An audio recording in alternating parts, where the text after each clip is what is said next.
过了上班的尖峰时刻，西螺重要的地标西螺大桥上少了拥塞，多了几分闲暇。我带着这份轻松的心情来到了西螺另一个重要的据点西螺东市场。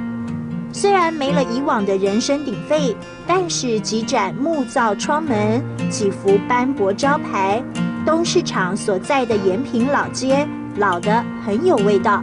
而这味道不仅古朴，还透着一股香醇，这是酱香味。你好，酱我可以试吃哦。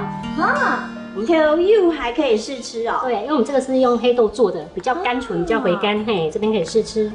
哦，这吃起来真的要说Tell you 就甘甜哎，好好吃哦，是不是入口回甘？对，而且好想要继续吃，继续吃。对，猪油像猪油拌饭，直接淋在饭上面，蛮好吃的。厨房里不可或缺的一味，原来也有万千风情。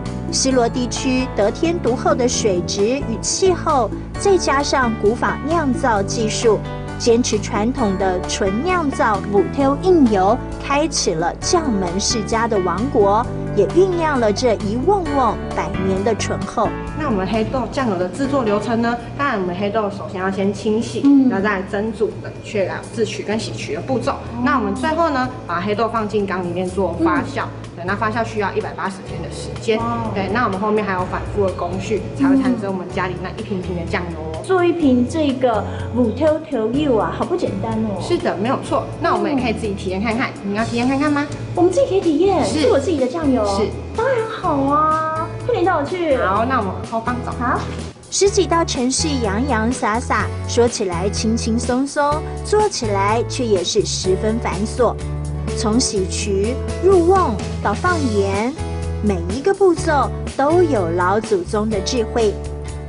慢工出细活，我按部就班，也应该算是有个样子吧。不知不觉得意了起来。人家说啊，母挑油就甘甜。可是啊，我不知道我做出来是什么味道哎，好期待哦！要等到6个月之后才能揭晓。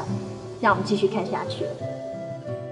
母挑油就甘甜，醇厚的滋味维系着一家人的情感，是游子的想念，是情人的相思，在时间的长河上不曾走位。